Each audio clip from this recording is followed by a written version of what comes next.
You are now listening to Between Us Girls, the podcast, where we discuss life's fuckeries and then some over wine.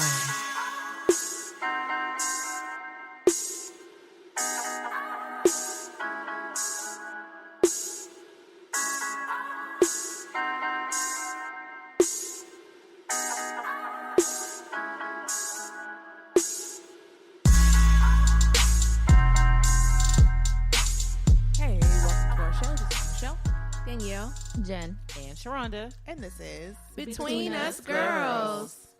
And if you've stumbled upon our show by mistake, we appreciate you staying tuned in. To the really serious listeners of our show, we appreciate you continuing to listen. Thank you. Yes, thank you. I'm not sure why we're whispering it. Thank you. It was like a creepy thing, like thank you. That's Sharonda. Yes. Being a weirdo. Yes. If you are a regular listener, you should be a patron as well. You should be a supporter and friend of the show. You can go to patreon.com/betweenusgirls and you can always donate. We appreciate all donations. You have like a Marco Polo thing going on right now. Wait, Marco Spoon. Marco Spoon. I was like Marco Polo. We're not in a swimming pool right now, and my eyes are open. So a Marco Spoon thing going on right now. Quiet storm. Hey, I never thought I would be able. Yes. Okay. Well, you can find us on Facebook. You can. Between Us Girls, the podcast. Instagram, Between Us Girls Podcast. Twitter, @Girl Talking Wine. This week, our fan of the week is Crystal. Sorry. I know her. I don't even know what the fuck Crystal Bella Love. That's not even her name, but I mean, that's the name that we know her by. That's her name on Facebook. That's her Facebook name. Hey, boo. And she has been a listener for... Gosh, since the beginning. Yeah, since the very beginning. She has been an avid listener, supporter of the show. Right. Like, we really appreciate you for tuning in every week. Yep. Yes, we do. Such an avid listener. Yeah, she listens every week. Top listener. She's always on SoundCloud. Yeah. Oh, shut up. She's Thanks, always boo. right behind Patrick. This is Sharonda. Thank you. Yeah, we appreciate that. I mean, that's one thing that kind of keeps us going is looking at that and being like, you know what? People are actually listening, and I haven't looked at SoundCloud in a couple of hours. We might be at our mark. No, I think we are at our mark already. I think we've hit the 10,000 total downloads. Shut the fuck up. Yes. We are so fucking popular and famous. We're awesome. Fuck that. We're awesome. You hoes can't see us. I mean, oh my God. Or Sorry. be us. See us or be us. Or be us. We here. Okay. I mean, but this is great. Like, we wouldn't, I mean, what if it wouldn't, we wouldn't have 10,000 downloads if it was just us listening. Yeah. We do have like, what, 12? 12. I'm just a couple kidding. of times, right? Yeah. I don't. Maybe 60, 68. So yeah, thank you guys so Oh my much. God, thank I mean, you so much. Seriously. I might cry. Oh my God! Please stop Lord. it. Okay. I All mean, right, from so- the beginning, you know. Humble beginnings. Yes, Man. humble. And another thing is we actually won like a, what was that? Like a pod echo Oh thingy. God! You and I Oh, just that looked at poll. it. The poll. yeah, right? we won a Yeah, poll. We did. We won a poll on Twitter for best podcasts. Of the week. Weekly. It was a weekly showcase. That's Yeah, what it was. It was yeah. a week. Pod Echoes weekly showcase. We won that. Yeah. Yes. Thank you guys. Yeah. We So- appreciate So that. thank you all for voting for us on that. That's really Fucking good. rock, man. Yeah. Thanks Y'all for too. voting and thanks for listening. Now go support. Patreon. Sharonda, what are we sipping on? We are sipping on Kotuku. Okay. That don't even sound right. This is a wine that was given to us by Danielle Franklin Battle. Yes. Thank you, Danielle. I want to do a spear dart. when Oh I my say God! it. Yeah, when you see Just it. Kotuku. Okay, just joking. Fuck. It does feel very roots, doesn't Doesn't it? Yeah. Shaka so Zulu. It's so kizzy, like the fuck. It's Shut so up. kizzy. I don't like this bitch. I love the show. Okay, anyway, so the vintage on this one, guys, is a 2014, and it's my favorite grape of all, the Pinot Noir, and it's out of New Zealand. So we will let you know at the end of the show if we like it or not. Okay. So before we tell you if it's good or not, we're going to rate the wine. No, we're not. Based on appearance, aroma, body, finish, and taste. Scores go from 0 to infinity because we're and us. beyond. What? And it's supposed to be a cumulative score of 100, but it'll be something crazy because it's going to be crazy. Okay. This is Jeopardy. oh my God. I mean, it sounded like it. You were going there. Yeah. I'm sorry. Low-key, but this is like a serious episode. No, it isn't. I'm sorry. Please forgive me. It's supposed to be. It will be. Okay, so this is our domestic violence episode. And we've got 2 guests. So you're going to hear stories from Shantia and Christina. And then you might cry. If you cry, it's okay. We will wrap you in our arms and love you. According to the National Coalition Against Domestic Violence, 1 in 3 women have been victims of some form of physical violence. And 1 in 4 women have been victims of severe physical violence by an intimate partner. Women between the ages of 18 to 24 are most commonly abused. Our guest, Shantia, in 2016, met what she believed to be a great guy. The two shared what she called a whirlwind romance in the beginning, and the romance later erupted into an emotionally abusive relationship, which she says was pure hell for almost a year. Shantia, can you tell us a little bit about how you guys met?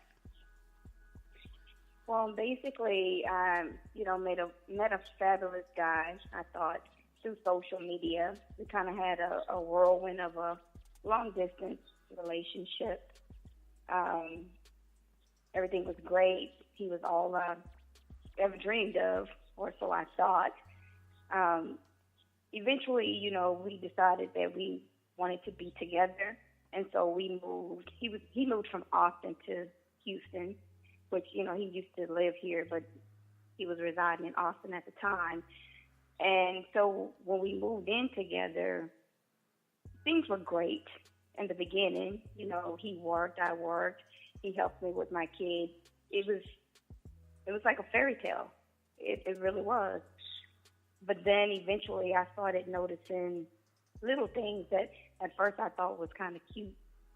How he would just kind of call and check up on me and see where I was, what I was doing. But eventually those things started escalating to, you're not where you say you are, video calls trying to, show me your surroundings, name calling and, things like that. And, I didn't know who I was dealing with anymore. I didn't know who this guy was. And what happened is one day he lost his job. And I guess at that point he felt trapped, and he had to tell me that he had a drug problem. And me being this naive person about how to deal with an addict, I was his enabler. I was like, well, I can help you. I couldn't help him because things got worse. They got out of hand. We basically were going to have a baby, and, he would leave and be gone like 2 days, or he would spend up our rent. He would pawn our TV, but he would come home and come all through the house looking in closets and everything. I know you have somebody in here. And, he just was very verbally abusive to me. Eventually, I almost was trained. So when I would call him and I would say, oh, I'm here, I'm leaving, it's 5:05, I'm leaving. And if I was late 10 minutes, where you been? Who you been with? I know you've been with somebody else. And, eventually I got tired of it because I had never gone through that. And, I had my kids. And so I started not really fearing for my life, really just being sick of the things that was going on. My kids were, noticing this, and I had a 9-year-old, and she was fearful, and my oldest and him would basically fight back and forth, and a lot of things just got out of hand, and I couldn't take it anymore. It's like you have your kids, and that this stuff is not right. You shouldn't deal with it, but at the same time, like I said, I was having a baby, and I needed that support, and he was great at that. When he wasn't on drugs, he was great. But when he was on drugs, my God, he was like a totally different person. And so just one day after him binging and spending up the daycare money and the rent money, I locked him out. And I told him, no, you can't come back here.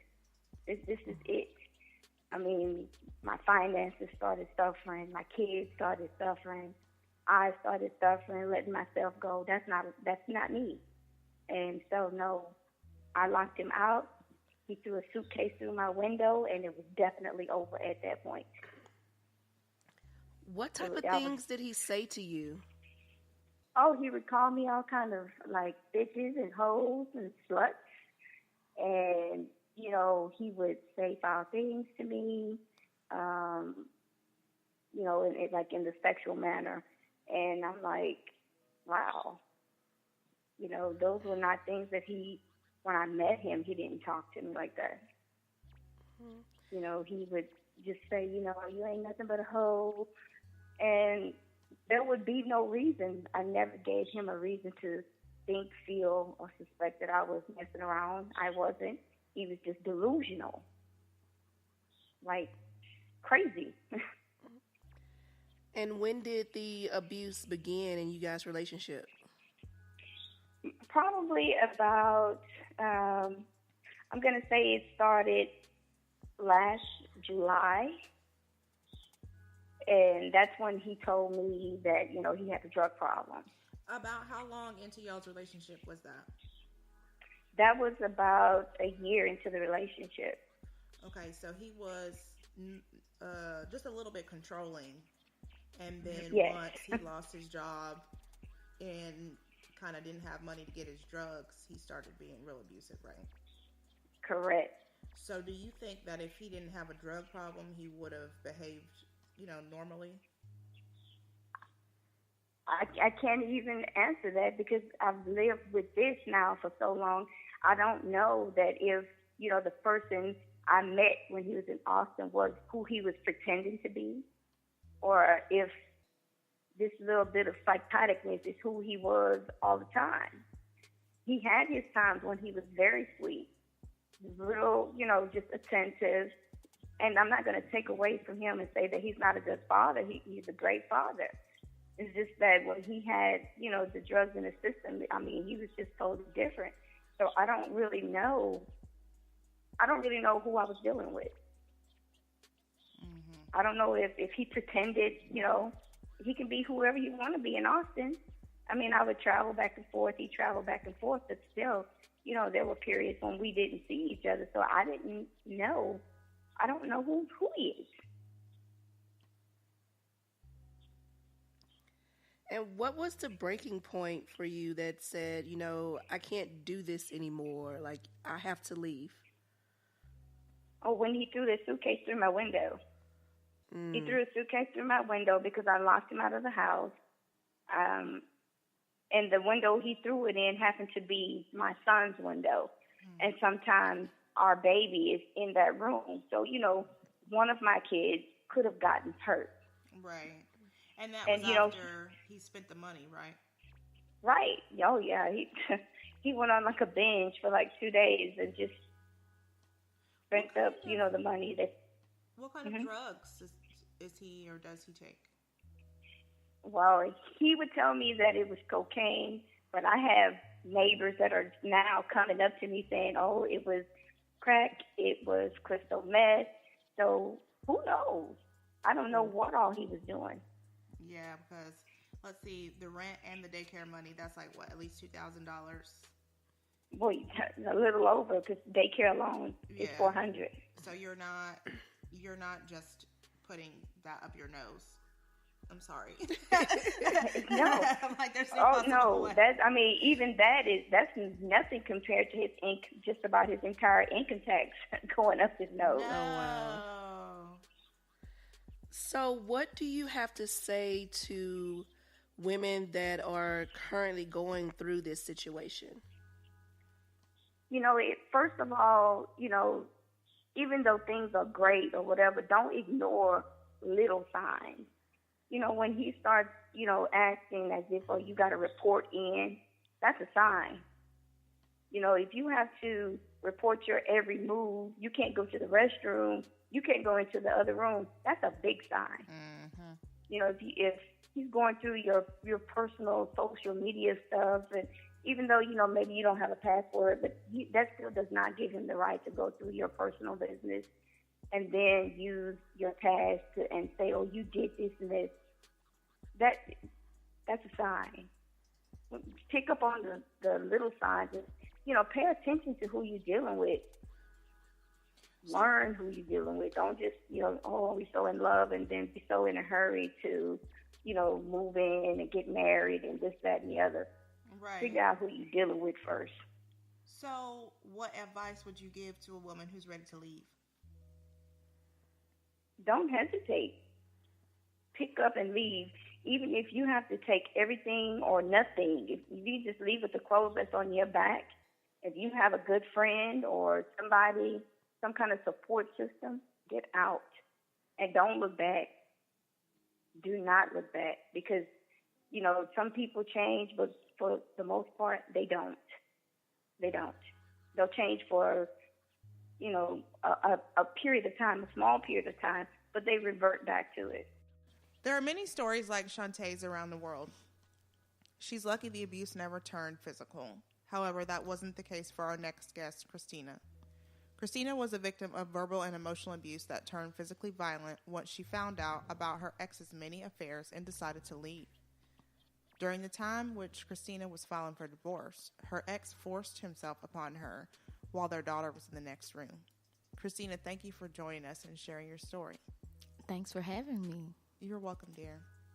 So, can you tell us how the two of you met and what you were initially attracted to? Well, we met. I was in a relationship for 2 years and, ended that. And a friend of mine said, hey, let's go to my homeboy's house. Went over there. He was like, oh, man, you perfect for my cousin. I said, man, I'm not into no dudes. I'm in college. I'm just trying to get my shit together. Can I cook? Yes. Yeah. Okay. 100%. But he called his cousin, came over there, and I was like, I ain't attracted to him. So we was playing dominoes. I said, well, I'm going to whoop his ass on dominoes, though. So played 3 games, dominoes, won each one. And he just like, let me take you out. I was like, nah. Because he was short and he had a lot of girth, so I say. Dad body? He had like more booty and, he was just real feminine built, Oh, he thick and shit. Yeah. Man hips. He just, his Man booty. hips. I mean, I don't really have no butt. He had like booty for me. He had the and ass him. in that relationship. Yes. Mm-hmm. Yeah, and he was the ass in everything. Oh, but come anywho, but we was friends for the longest, and then he just like, let's date. And, I'm that type of girl. I don't care if I ain't attracted to you or not. If I fall in love with your personality, I'm hooked. So Right. we hooked up, I think, a few times, just, casual. But it transitioned into a relationship. So we was together for, give or take, 11, 12 years. Wow. Yeah. So when did your abuse begin, and what did he do? Well, I Well, know now that it was just signs of insecurity, but he would, I would go out all the time. I was, I think, 19 when I met him. So I would always, go out and party and things like that. And he didn't really do that. And he would always make comments like, oh, you gonna wear that? Oh, no, you ain't gonna wear that. Or, oh, why you looking like this? Or why your hair is like that? And, it was just like little subtle shit. things. But me being so young and wanting to make him happy, I was like, okay, well, maybe I need to not wear this. Maybe I need to not do that. So it was kind of like a brainwashing type of thing. And then it got to... But like passive aggressive brain. Yes. Oh, Jesus. Yes. So, it was just manipulation. I can see hindsight better now than foresight. It was just a control thing. And the older we got, the more, I guess, the more abusive as far as emotional and mental, to the point where I was just like, okay, I don't know if I'll be able to actually take care of myself and my child if I live. I'm not happy, but I'm comfortable.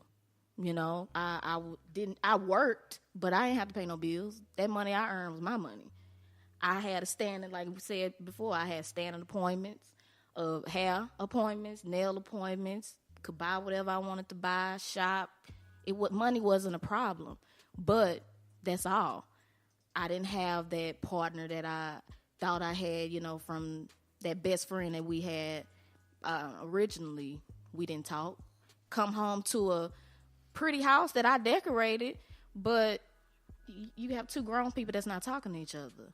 Or, you got to go through the phone and try to guess the password. And, it's just unnecessary shit.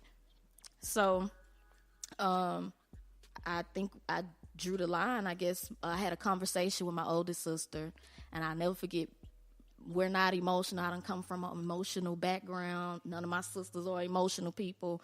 But we would have weekly conversations, and our weekly conversation, she said, "Are you happy?" And I was like, "Yeah, of course, girl. I'm going on this trip, and I'm going here, I'm going." And she's like, "No. Are you really happy? Because it don't sound like you happy. You don't look happy. And I don't think that I think you know that you're not happy." And when it hit me, I cried. And I'm not a crier at all. But I cried, and I was like, man, you know what? I'm not happy. She said, now you need to make preparations to leave. We all got that woman intuition and everything. I kept praying because I was a praying woman. I was in church all the time, and I was like, you know what, God? Just something don't seem right. Show me whatever you need me to see. And I had a dream the night before that I was cooking, and I looked at my tablet because we shared laptops and tablets and everything. So just like the dream the night before, it was New Year's Day, frying fish, and something said, "Look at his tablet. Look at your tablet, girl. Open your tablet." So I opened it up, and it's a DM or message, whatever you want to call it, and it was a pregnancy test. So I was like, okay, self, why would a woman be sending your husband a pregnancy test? So all I said was, I called, because he wasn't there. I called and said, I need you to drop our daughter off. I need you to come home. Well, what's going on? I just need you to come home. That's it. He came home, and at that moment, I was like, okay, I'm going to ask one time, and then that's it. Are you fucking somebody else? And he was just like, no. I said, okay. You know how God asks questions to us in the Bible? When he already know the answer, he just going to ask us just to see if we going to tell the truth. He talking about, yeah. So what is that picture? And I'm showing it to him, and he's just like, man, that's a lie. That's a lie. I don't even care. You know what? I could throw this hot ass fish grease on your ass right now, but I ain't finna go to jail for your ass. So, like a woman, like an adult, I told him, you need to leave. And he's like, oh, well, let's talk. You don't want to leave? I'll leave. So I told him the next day, I'm going to start the process of the divorce. You want to be single? You do you, boo. I'm do me. You going to do you, and we going to be good. So fast forward, he was on his take me back tours, what I call it. He was selling, Take me back tour. he I was love it. selling those tickets, but nobody Wolf, was buying baby. it. Yo, he was selling them wolf tickets, honey. Yes. Oh, She said wolf ticket. he found Jesus. Didn't he? He joined church. Now, out of 11 years of trying to get you to come to church, I ain't going no damn church. I'm oh, hallelujah. I want to Tripped and give fell my... on Jesus. Look at I wanted... Have y'all ever seen The Witches of Eastwick when Jack Nicholson walked in? Yeah. I used to love that movie. That was how he was. You walk up in there, just... let's back up for a minute. What type of things would he say to you that was like verbally abusive? Please. Like Now, when I met him, I dropped out of college because my mom was sick. She had cancer for the second time. So this was aggressive. And I made the decision of dropping out of school to be her full-time caregiver. So in this point, that's why I told him we'd be friends. And he understood as far as my mom, but I can vaguely remember maybe 6 months, 7 months after she passed away, that's when it hit me. I didn't really grieve because I was, preoccupied, not trying to be in my feelings and all this kind of stuff after she passed away. Mm-hmm. So it just hit me and I was just depressed and, going through the grieving process. And he's just like, you ain't over it yet? Wow. I was just like, well, damn, I didn't know I was supposed to be over it that quick. Time limit on this I'm trying to tell you. Or either he'll tell me, you lucky to be with a man like me because... God, was he a Leo? He was a fucking Capricorn. And I'm a Capricorn. Are you serious? Oh, my Lord. He would just tell me, you'll never be anything, without me. You'll never be able to take care. Would no man want to be with a woman and take care of another man's kid? And you'll never be able to sustain on your own. You need me. And he would say it so much that it was basically tattooed in my head. Like, damn, you don't make enough. You're not gonna be able to pay rent. You're not gonna be able to pay a car note and pay this and have everything weighed on you. So.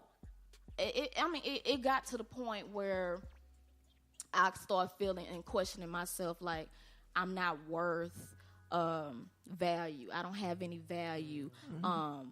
He would tell me, as far as my appearance, I used to have long, relaxed hair. And I said, you know what? I'm tired of this. I want to cut my hair. Oh, you'll be ugly with short hair. Did he ever call you names? Yeah. Like, what kind of names, what kind of stuff did he say? I mean, you a bitch, you a hoe, you a slut. You remember you was fucking all these niggas. You was a hoe when I met you. And I'm like, really? I was a hoe? Oh, okay. I didn't fuck you for like 5 months, but I was a hoe. Okay. He would talk about my family, throw their names in there. Oh, your family ain't shit. All your family, your sisters is bitches. Your sisters trash. Wow. Your daddy is a sorry nigga. All of y'all are sorry. Excuses for adults. And he would talk about his own mama. So did he try to like seclude you from? Oh yes. Your family. Yes. Divide and conquer. Yes. Anytime, because I have a twin sister. We have 2 older sisters, but I'm closest, obviously, to my twin sister. And he would read her like it ain't no tomorrow. In her face? In her face, behind her back, yes. Whenever she'll come over, oh, God damn. Like, he would be so obvious and obnoxious. He'll walk in and she's like, hey, how you doing? Man, I'd be upstairs. Like, you don't want to interact with my family. Oh, please. My family way better than your family. And you come from shit. Y'all ain't shit. We got money. Y'all don't. And it's just stupid, ignorant, insecure bullshit. But at the time, I didn't know that's what it was. So at what point did he become physically abusive? Well, I know that after I filed for, divorce and I started dating, then that's when he was on his Take Me Back tour, and he was coming because he worked out of town, but he would come maybe like every 2 weeks to see our daughter, and then he'll come over because we had a townhome together, your name on it just like mine. But one incident, he was just like, let's just have sex, and I was like, I don't want to fuck you. You got community dick. I don't fuck with community dick. So he was just like, well, let's talk. Okay, we can talk all day. And anybody who know me know it's a certain way I sleep. Yeah. And I guess it's easy access the way that I sleep. And, long story short, he talking and you trying to do certain things that I like sexually. And I'm like, nope, get off of me. And then you just basically force yourself on me. And he knew I've taken birth control since I was 19. but he knew I stopped because obviously I'm not having sex. I'm going through a divorce. I'm not interested in fucking nobody else. But you know, he forced himself on me, and because I know my daughter is in the next room, I can't do nothing but lay there and take the shit. And I'm crying, and I'm just like, you looking at me like you see that you hurting me. Like, how much are you gonna fucking hurt me to be happy? Mm-hmm. But I mean, and I remember a week before, and again, I say it's that woman intuition. I left work early because I was supposed to go to the courthouse to actually get him served with the papers. But I didn't make it in time to go. So I told him, hey, I will serve him the papers. Biggest fucking mistake. But anywho, came home from work. He was there. And I told him, you know, next week I'm going to draw up them papers. So, you know, you need to find somewhere else to stay. You know, you're not welcome in his house no more. I mean, because he obviously wasn't welcome after he raped me. I told him, you know, you would never be able to come in here. If you come in his house, I'll go get a hotel. But you ain't going to ever fucking put your hands on me. Not in a sexual way. Right. So I remember he I don't know, we was arguing about something, and he was just on his Take Me Back tour, he went on a hunger strike. So it was like 30 days that he didn't eat. Or, Oh my God. I'm sorry. Is he a So you white gonna woman? starve to death? I'm trying to like he would tell me that, and I said, because he was in Cleveland, I was like, man, this nigga lying, this fat ass nigga. No, he eating.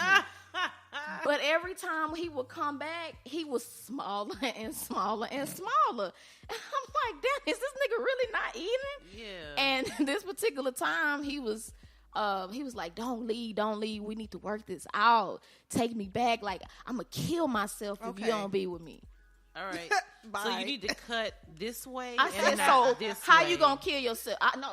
How you going to kill yourself? You going to take some pills, or you going to slid, or you going to shoot yourself? Which way are you doing it? Right. So after he's seeing that I'm not budging, he on his hands and knees, and I'm like, get off of me. And then all of a sudden he just get, aggressive and push me on the couch and hold me down to the point where you scratch my face and my neck, and he trying to kiss me, but I guess your teeth got in the way, or either you trying to bite me. I don't know. How done? The fuck? Let me find out. I don't know. Around the mouth.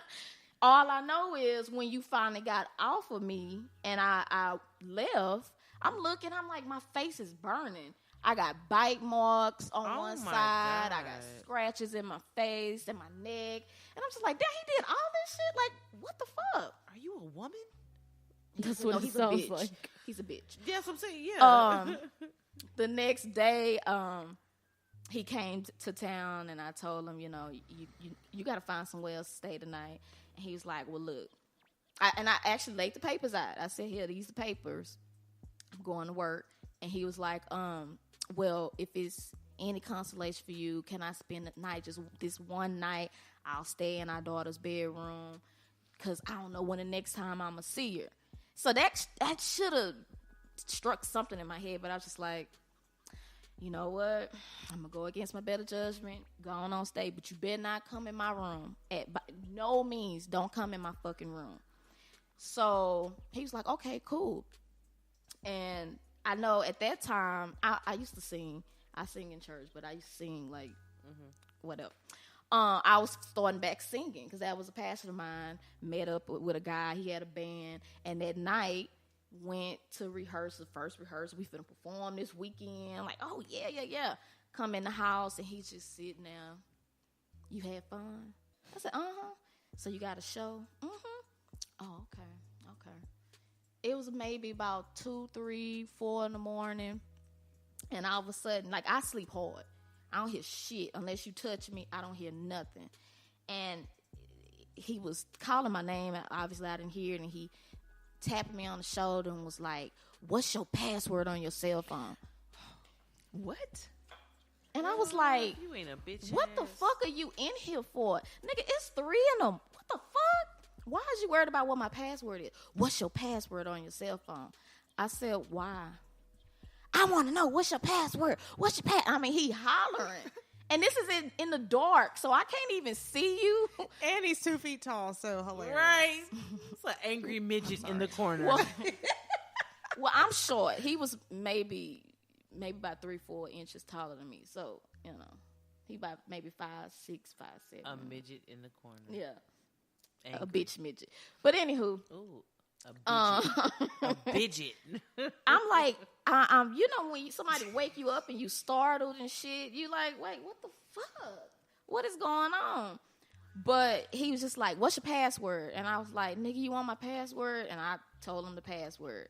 I knew it. I'm just like, okay, can I go back to bed? Like, are you getting a fucking award or a cookie or something? And instantly, he was just like, you bitch, you fucking talking to other niggas. Oh. You got other niggas in my house. First off, this is my place. I paid the rent.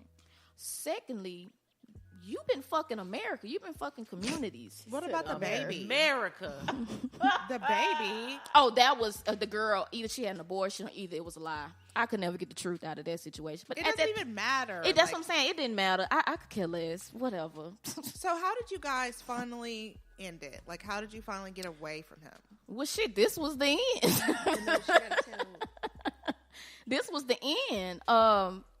He woke me out of my sleep and basically punching and pulling and all this kind of shit. And I was just like, nigga, wait, am I still dreaming or is this shit for real? It's real, yeah. And he was just like, oh, you bitch, I'ma fuck you up. You think you so pretty, huh? You think you so cute. No, bitch, you do. All these men, you so pretty, you so this. I'm gonna fuck you up to the point where ain't no man gonna want to be with you. And I was just like, if you do this, I remember I specifically told him, it was like maybe 5 punches in. I said, look, if you stop now, I ain't even gonna call the cops. But if you hit me one more time, you better motherfucking kill me, because I'll be your worst enemy. And he was just like, bitch, you can't do shit. So obviously he bigger than me, and I'm still asleep. I'm still laying in the bed sleep. Ain't no light on.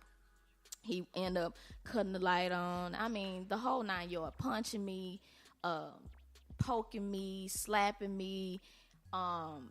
We had a 2-story townhome, and I had the what you call them, Senegalese twists in my hair. You pull my fucking twists. My hair, my braids everywhere. I was real pissed at that shit. But, because I paid $250 for the motherfucking braids. Okay. But, I mean, you drag me down the stairs, and he would go in the kitchen, get the knives. You try to stab me, and the whole 9 yards. Like, you really whooping my ass like I'm a nigga. And I'm just like, do you feel good about this? Like, if you wanted to fight me, at least give me a fair shot. Let me put on some clothes. Let me put on my bra. Right. Matter of fact, let me grab my glasses. And let me stand on my feet. So wait, did he stab you? Mm-hmm. He pulled a knife on you. Where did he stab you at? Oh, my chest and my arm. But he didn't go deep. I don't know why he didn't go deep. I was just like, he was trying to scratch you with the knife. Because he's a bitch. He was trying to slash you more than... He was trying to do the blood. It was probably for the show or just the blood, just to try to... That's what I'm saying. I'm like, out. If you was going to do it, do the shit. I mean, I'm glad you didn't do it, but... Yeah. But in that moment, did you think that he was going to kill you? Hell yeah. Because even looking at him, he was not the same dude. He looked like his face looked different when he was... Totally... He was like... He was somebody else. He became somebody else. That motherfucking devil is real. And I remember he had my phone because I had 2 cell phones. Because he fucking, I mean, he was in everything. That motherfucker was you know how they say women are inspectors? That nigga figured everything out. And I laid it out for him. Shit, I ain't got nothing to hide. I'm done with you. Right. So I had, my backup cell phone, and that's why he was asking what my password is, because he had both of my cell phones. So, he pulled them apart, threw them out, and he said he was leaving. So I was like, well, damn, nigga, can you give me one of my motherfucking phones so I can call for help? He just decided to leave on his own? Like, he just... Well, after he beat the shit out of me and strangled me, then he was just like, bitch, I'm done with you. Oh, okay. Oh, wow. So he was leaving. So I was like, cool, you gone. Cool. But can you throw me one of my motherfucking phones back so I can call the cops on your ass? And then I guess, you know, when I said some shit like that, then, you know, that made him real mad.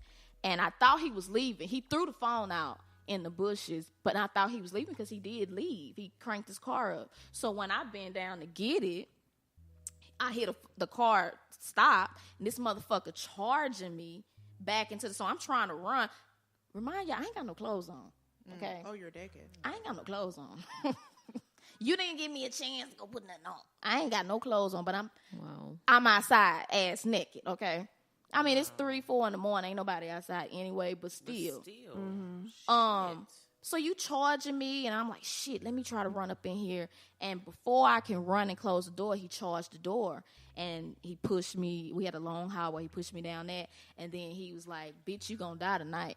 And that's the last thing I remember. He strangled me. And I blacked out. I don't know how long I blacked out.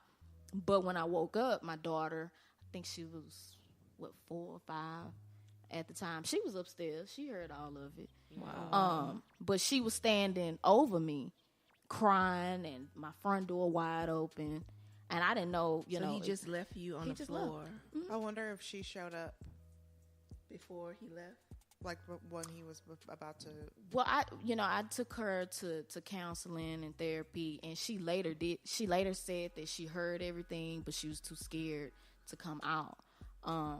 But she heard him, and she's just like, you know, I don't like that. I don't want y'all two together. And this is a 4 or 5 year old saying this. Wow. That all she knew was us together. So when I told her, I set her down, you know, before when I filed for divorce, I said, look, things going to be different. She's like, I don't want y'all to get divorced. I want y'all to be together. But after that, she's like, no, I don't want y'all together. It's probably way too scary for her. Mm-hmm. Yeah. So I guess it's safe to say that was your breaking point. You damn right. You motherfucking right. But the reason why I can laugh at it is because even though your mission was to break me, you ain't do shit. Yeah. Like, yeah, you made me stronger. Mm-hmm. You made me more stronger than what I thought I was. Found strength you never even knew you had. Hello. So, what advice would you give to anybody that's going through this? Or, like, what signs would you say to look for? Look for every fucking sign. When somebody subtly raise their voice or subtly makes a sarcastic joke, take that shit seriously. Mm-hmm. That's why to this day, I don't like no fucking man standing over me. If we talking and having a conversation, if I'm sitting, motherfucker, you need to sit down too. No, I'm serious. Like, sit your that, ass down. I be like, are we finna have a conversation? Because I need you to sit your ass down, or I need to stand up. I don't allow anybody to intimidate you. I don't give a fuck who it is, man, woman, child, whatever.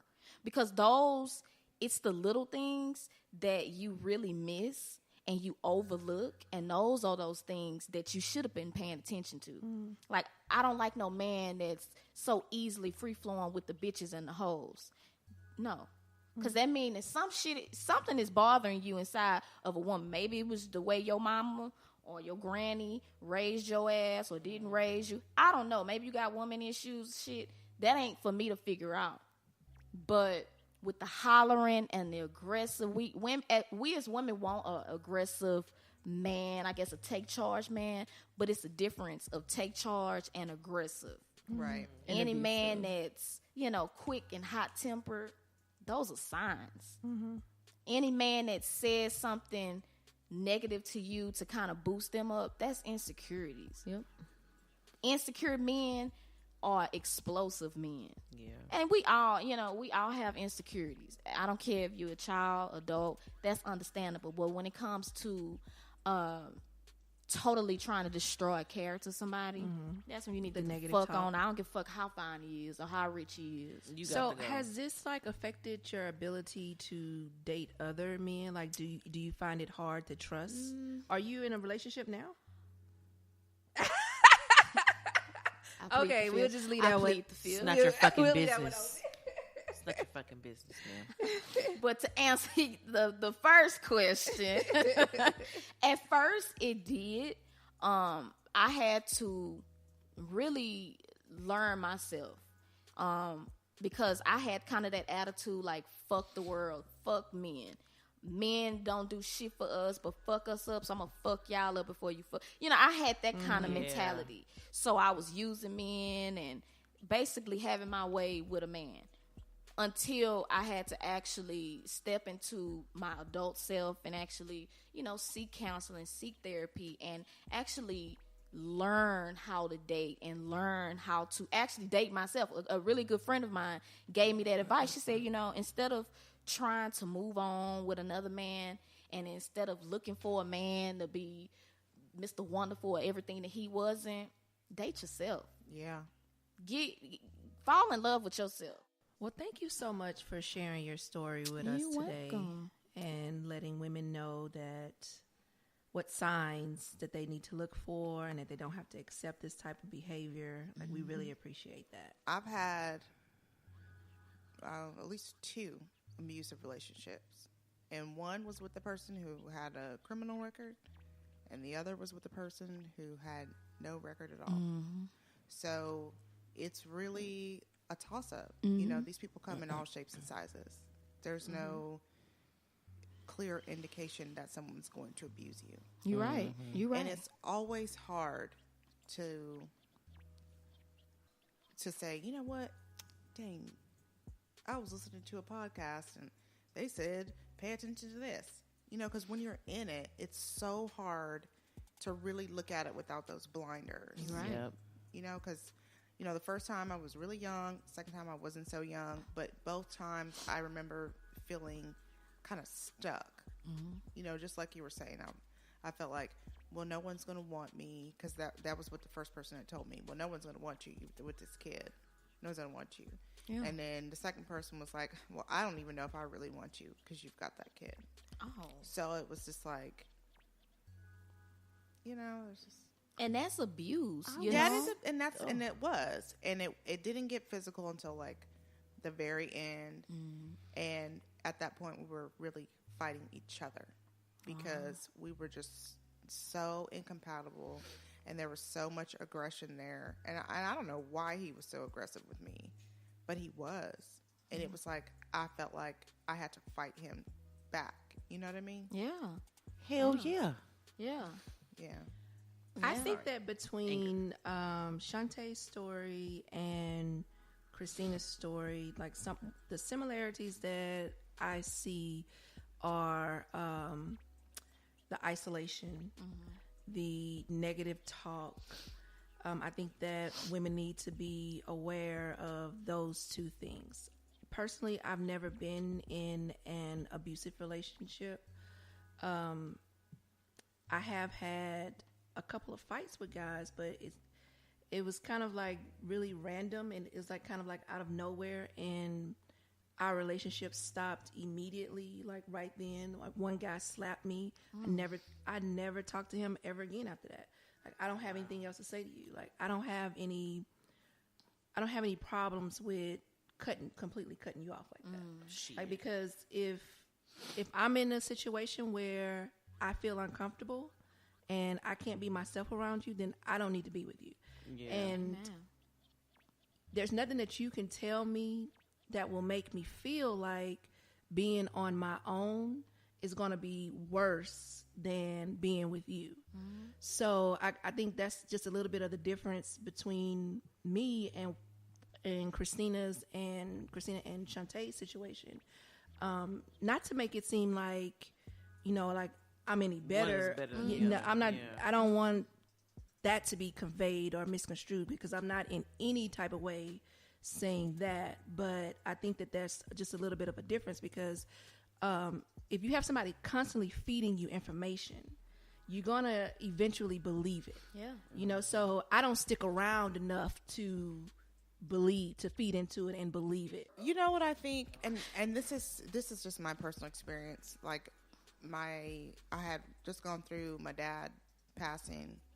It wasn't like just but I didn't deal with it. I never grieved it. So I was really in kind of a fragile state, and I think, just feeling down about myself.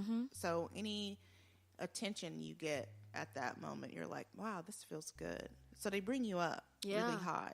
They put you on a pedestal first, of course. Then they, like you said, then they isolate you. They take you to a place where it's just the two of you. And, everything's good then. And then they start to chop you up. And one of the things that really struck me with Shantae was that she, they had like a really short-lived relationship. And it was also long distance. So I don't think that the two of them really she didn't really get the chance to fully get to know him. That was one of the things that she reiterated, like towards the end, is that you really need to get to know the person that you're dealing with. Yeah, so I think that causes a little bit of an issue because you don't, especially when it's long distance, you don't get to know them. You don't get a chance to see their behaviors fully, right? Because you're not around them enough to know. So, I mean, they're not in your space, and you don't pick up on the little details to where it's like, oh, wait, something may be a little bit wrong with this situation. With this person. Like, something, like, why is he doing this little thing? Or what, you know what I mean? Like, I'll say this, too. After that happened, I had to get a protective order and all sorts of stuff. I went to see a district attorney, and she was like, these are the things that, now that you've been through an abusive relationship, you're going to end up in another one. Wow. And the only thing, here's the reason why, because now you're conditioned to think that shit is normal. So you think it's normal to be clocked constantly. You think it's normal for a man to want to rush into a relationship with you. You think it's normal for a man to force himself on you. You think it's normal for a man to tell you that you ain't shit. All those things that she said, and I was like, oh, no. Because, like, for several years, I was like, it's... and then I got into another relationship, and even though initially it wasn't like that, of course I was on a pedestal at first. At first I was great, but then just like you said, my family wasn't shit. I wasn't shit. I was trash. I was a bad mom. I was this and that and the other thing. So it was just like everything happened so fast. Like you just get so torn down so quickly. You don't even know how to deal with it, and you're like, well, should I leave? I should leave, but damn, can I afford to leave? Yeah. Fuck, I'm relying on this person. He's got me in here in this house when he's paying all the bills and blah, blah, blah. And it's just like, you have to look out for those things. Wanting to rush into a relationship, that's number one thing. And, of course, women were always like, well, why won't you commit to me? You know what was the other girl that we had on the show, Kim? Remember, he wanted to rush into the relationship. He did. As well. Like, I think it was like, 4 months in, and he asked her to get married. Kim Toomey. Oh, yeah. To marry her was like 4 months in. Wow. I mean, he was manipulative. So I mean, that's a form of abuse. Yes, it is. Yeah, it right. is. So I mean, it's the same thing. Like he was rushing into that relationship. Right. And that's the thing about it. It's like, why are you rushing? Right. Like, why do you need to like really get a lock and key on this? Like, right. Because that's that possession and that control. It is. Because that's their insecurity. And it's insecure. Yeah, I was about to say, it's all rooted in insecurity. Yeah. So anytime that they feel like you're, like you said, a half a step better than them, they have to do something to tear you down to make themselves feel better. But all you doing is tearing yourself down when you tear somebody else down. Okay, so how did you guys like the wine? I liked it. Well, y'all know we got to have some scores. You're not talking to me. Why not? Because I like it or not. Okay. All right. Well, I'm going to give it 15, only because I don't really care for Pinot Noir. I love Pinot Noir. Actually, I didn't like it. The flavor, there was really no flavor to it. Right. Yeah. Pinot Noir to me doesn't have So a lot of flavor. it is a Pinot Noir, so it's lighter in texture and taste and everything, but it's a good wine. I think maybe to pair with something to eat, like maybe like a chicken or something Not like to drink that. by Like itself. not Yeah. to just have and just drink by itself. No, because it was very like it didn't have a whole lot of flavor. There was no spice. There was no nothing. wood flavor. There were no hints of like normally you get blackberries and you know maybe black cherry, something like that. But we I had didn't other get Pinot Noirs no that were good. fruity nothing Right. We've in had other this ones wine. that are So a it was little bit- very plain and very regular. I gave it a 15 because it was I didn't too like light for me. I feel like it looks like juice. It looks like juice. It It tastes looks like like It's Jesus juice. tastes like water with a tonic in it. You know how water and tonic Yeah. just tastes like Yeah. flavorless but Yeah. strong as fuck? That's what it felt like to me.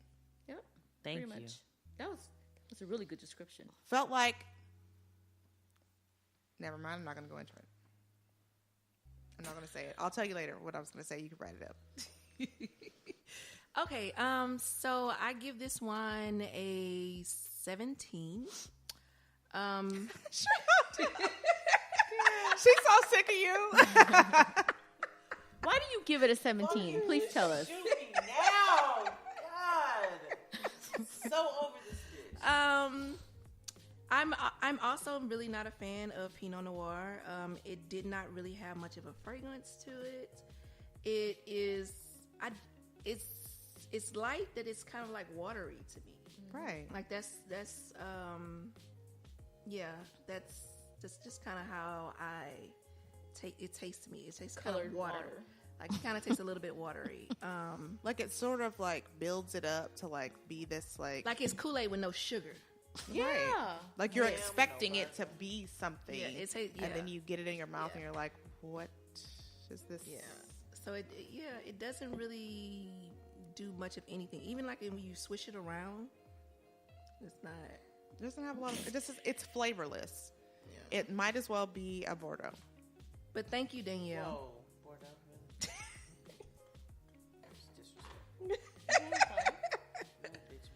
I actually like some Bordeaux's, but we won't get into that. Okay, well, you can find us at www.betweenusgirlspodcast.com and make sure you check out all our previous episodes, and don't forget to head over to iTunes or Apple Music and Apple leave a Podcasts. review. Whatever. Apple Podcasts. I'm not an iPhone user. All I fucking know is they change the shit. All right, so. Bye.